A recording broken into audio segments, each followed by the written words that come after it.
Bacaan dari kitab Yesaya.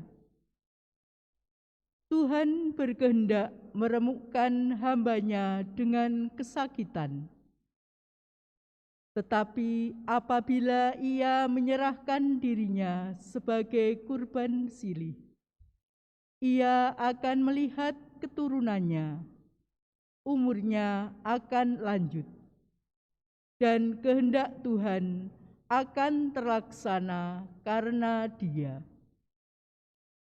Sesudah kesusahan jiwanya, ia akan melihat terang dan menjadi puas. Sebab Tuhan berfirman, "Hamba-Ku itu sebagai orang yang benar, akan membenarkan banyak orang oleh hikmat-Nya, dan kejahatan mereka Dia pikul." Demikianlah sabda Tuhan. Syukur kepada Allah.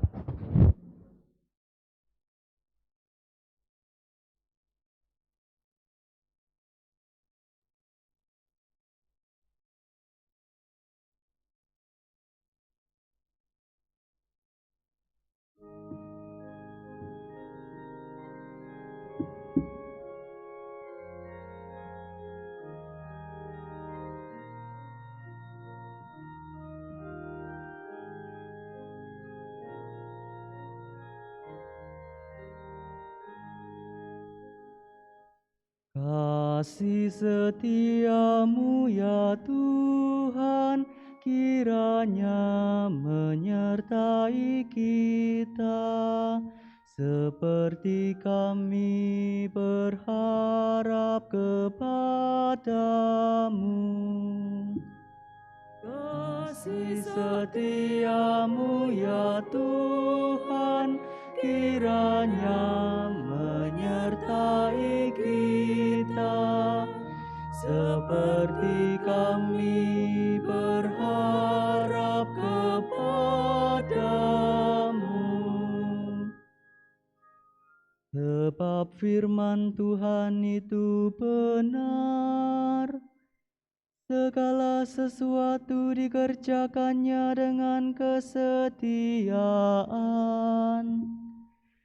Ia senang kepada keadilan dan hukum. Bumi penuh dengan kasih setia-Nya. Kasih setia-Mu ya Tuhan, kiranya menyertai kita, seperti kami berharap kepada-Mu. Sungguh mata Tuhan tertuju kepada mereka yang takwa, kepada mereka yang berharap akan setia-Nya. Ia hendak melepaskan jiwa mereka dari maut dan memelihara hidup mereka pada masa kelaparan. Kasih setia-Mu ya Tuhan, kiranya menyertai kita, seperti kami berharap kepada-Mu.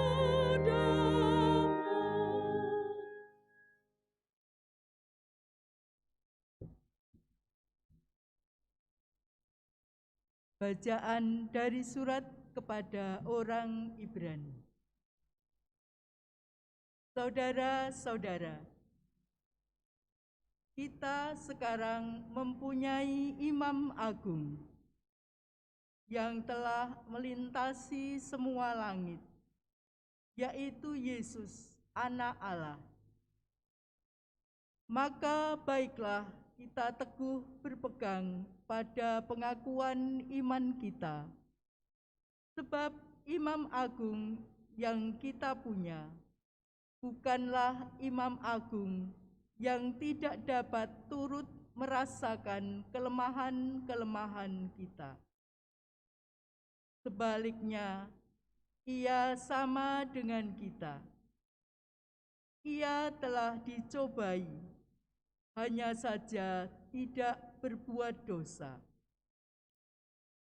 Sebab itu, marilah kita menghampiri tahta kerahiman Allah dengan penuh keberanian, supaya kita menerima rahmat dan menemukan kasih karunia untuk mendapatkan pertolongan pada waktunya. Demikianlah sabda Tuhan. Syukur kepada Allah.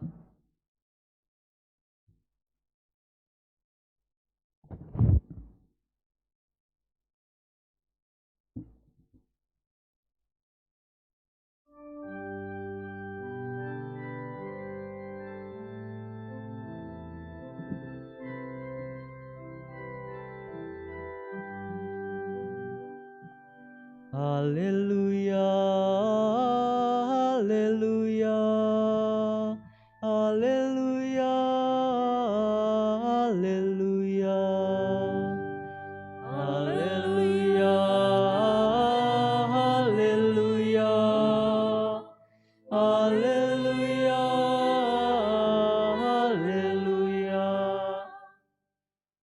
Anak manusia datang bukan untuk dilayani, melainkan untuk melayani dan untuk memberikan nyawanya menjadi tebusan bagi banyak orang. Haleluya, haleluya,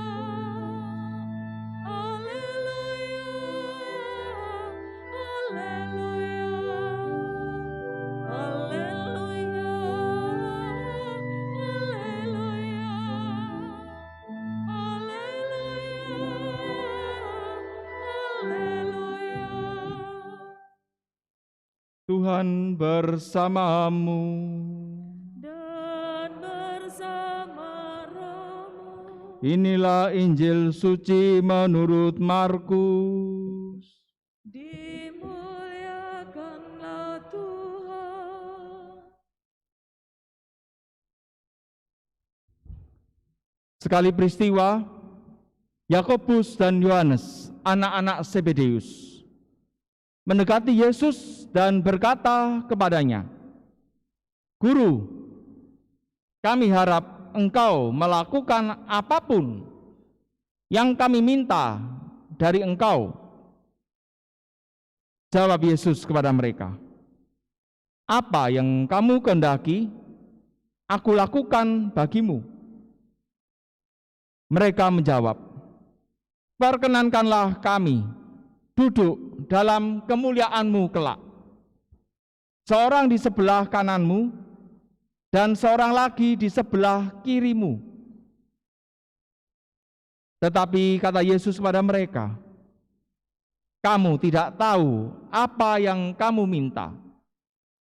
Sanggupkah kamu meminum piala yang harus aku minum dan dibaptis dengan baptisan yang harus aku terima?" Jawab mereka, "Kami sanggup." Yesus selalu berkata kepada mereka, "Memang kamu akan meminum piala yang harus aku minum dan akan dibaptis dengan baptisan yang harus aku terima. Tetapi hal duduk di sebelah kananku atau di sebelah kiriku, aku tidak berhak memberikannya. Itu akan diberikan kepada orang-orang yang baginya hal itu telah disediakan." Mendengar itu, ke-10 murid yang lain menjadi marah kepada Yakobus dan Yohanes. Lalu Yesus memanggil mereka dan berkata, "Kamu tahu bahwa mereka yang diakui sebagai pemerintah bangsa-bangsa bertindak sebagai tuan atas rakyatnya, dan para pembesarnya bertindak sewenang-wenang atas mereka.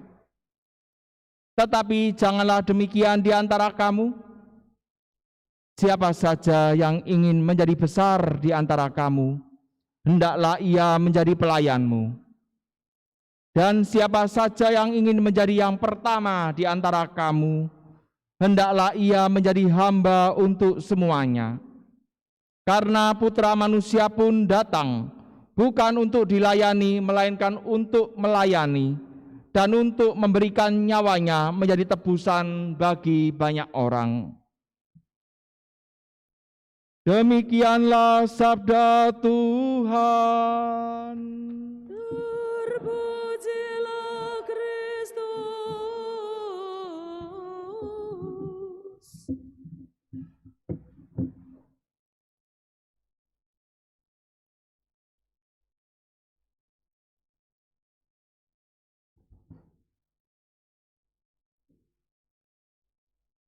Yakobus dan Yohanes mendekati Yesus dan berkata kepadanya, Guru, kami harap engkau melakukan apapun yang kami minta dari engkau. Lalu yang diminta adalah, perkenankanlah kami duduk dalam kemuliaan-Mu kelak. Lalu kemudian setelah para murid yang lain mendengar permintaan mereka itu, ke-10 murid yang lain menjadi marah kepada Yakobus dan Yohanes. Saudara-saudari yang terkasih dalam Kristus, hari ini dalam bacaan Injil kita mendengarkan kisah tentang pertengkaran, konflik yang terjadi di antara para murid. Yakobus dan Yohanes menginginkan sesuatu, yakni duduk di sebelah kiri dan kanan Yesus. Lalu kemudian setelah mendengar itu, ke-10 murid yang lain menjadi marah kepada Yakobus dan Yohanes. Kita di sini bisa merenungkan setiap konflik yang terjadi, penyebabnya apa? Yang pertama adalah karena egois. Karena orang hanya menginginkan kepentingan dirinya sendiri. Dan ini yang dialami oleh Yakobus dan Yohanes. Mereka hanya memikirkan egonya mereka. Mereka egois. Kemudian hal inilah yang menimbulkan konflik di antara mereka. Lalu yang kedua, konflik terjadi karena rasa iri hati. Dan ini dialami oleh ke-10 murid yang lain. Mereka sebenarnya iri, maka marah. Karena mereka iri sebenarnya, kalau kita merenungkan lebih dalam lagi. Saudara-saudari yang terkasih dalam Kristus, ternyata kalau kita dalam hidup ini hanya memikirkan hal-hal yang duniawi saja, lalu kemudian kita menjadi orang yang egois, kita kemudian hanya memikirkan apa yang menyenangkan kita, apa yang bagi kita penting, tapi kemudian kita melupakan kehendak Allah, inilah yang kemudian menjadi sumber masalah dalam hidup kita. Kita bisa merenungkan kembali masing-masing, dalam rumah tangga, dalam gereja, di tempat kerja. Kalau terjadi konflik, penyebabnya apa? Kita bisa merenungkan. Karena orang hanya mementingkan kepentingannya sendiri. Kemudian mereka tidak mau lagi memikirkan kehendak Allah. Lalu disitulah kemudian terjadi persoalan. Relasi kita satu sama lain menjadi rusak, orang menjadi marah satu sama lain. Secara naluriah, kalau kita juga merenungkan dalam kehidupan kita, ternyata kita sebagai manusia itu punya kecenderungan untuk hidup dalam persaingan. Kita melihat sesama bukan lagi sebagai saudara, bukan. Tapi kita melihat sesama kita adalah pesaing yang harus kita kalahkan. Pesaing yang harus kita singkirkan, yang harus kita hancurkan. Itu yang terjadi dalam kehidupan kita. Orang berlomba-lomba satu sama lain mau menjadi lebih pintar, bisa jadi begitu. Perwujudannya bagaimana? Ingin menjadi lebih pintar, ingin menjadi paling sukses, lebih kaya daripada orang lain, lebih berhasil daripada orang lain. Dan kalau ini dilakukan bukan karena kehendak Allah, tapi karena ego kita masing-masing, maka persoalan pasti muncul. Pasti terjadi konflik, hidup tidak damai, tidak ada sukacita, tidak ada kebahagiaan, tidak ada persaudaraan. Itu yang terjadi. Entah kita sadar atau tidak, entah kita mau mengatakannya atau tidak, ternyata sebenarnya kita hidup di dalam suatu suasana yang penuh dengan persaingan tanpa sadar. Mungkin itu terjadi.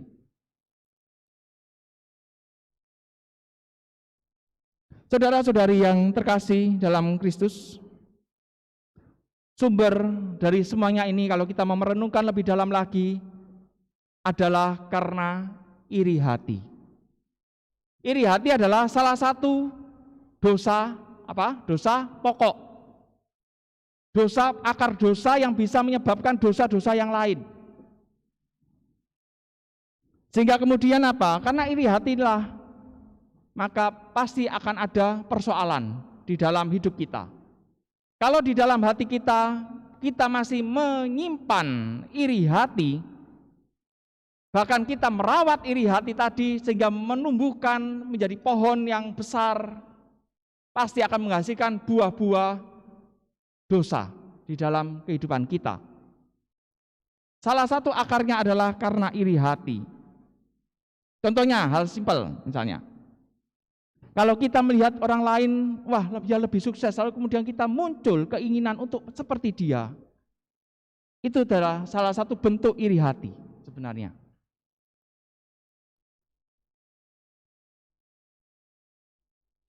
Saudara-saudari yang terkasih dalam Kristus, kalau orang hidup ini dikuasai oleh sikap iri hati, maka kemudian kalau orang berhasil mengalahkan apa yang menjadi pesaingnya tadi, maka orang ini akan menjadi orang yang angkuh di dalam hidupnya. Dia akan menjadi orang yang sombong. Sebaliknya, kalau orang tadi tidak bisa mengalahkan orang lain, dia masih tetap kalah saja, mungkin dalam prestasi, dalam jabatan, dalam karir, apapun itu. Kalau orang masih dikuasai iri hati, maka dia akan menjadi orang yang marah.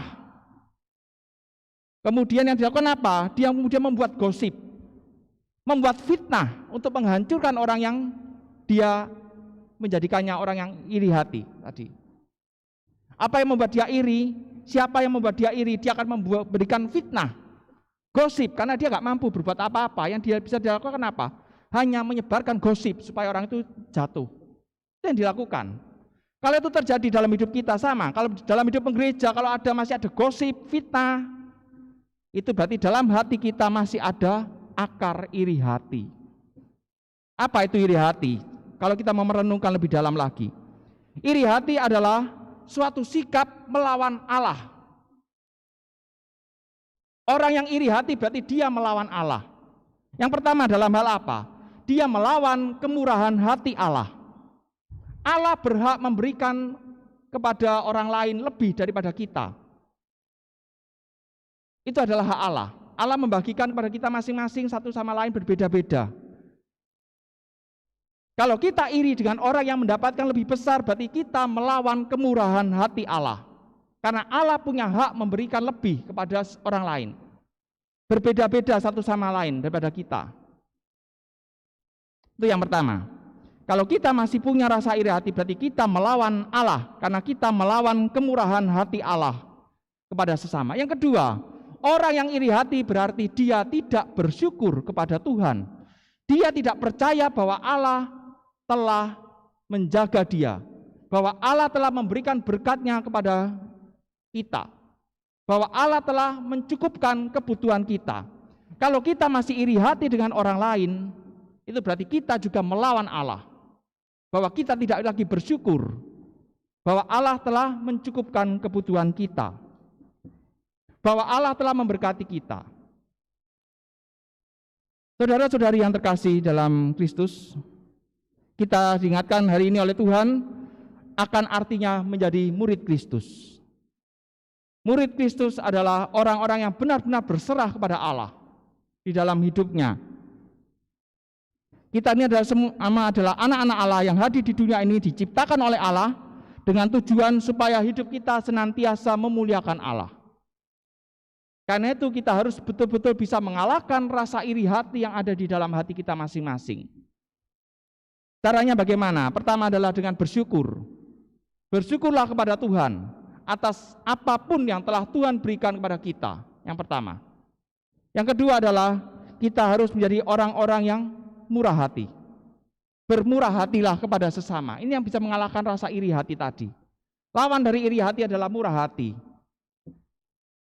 Bermurah hatilah kepada sesama.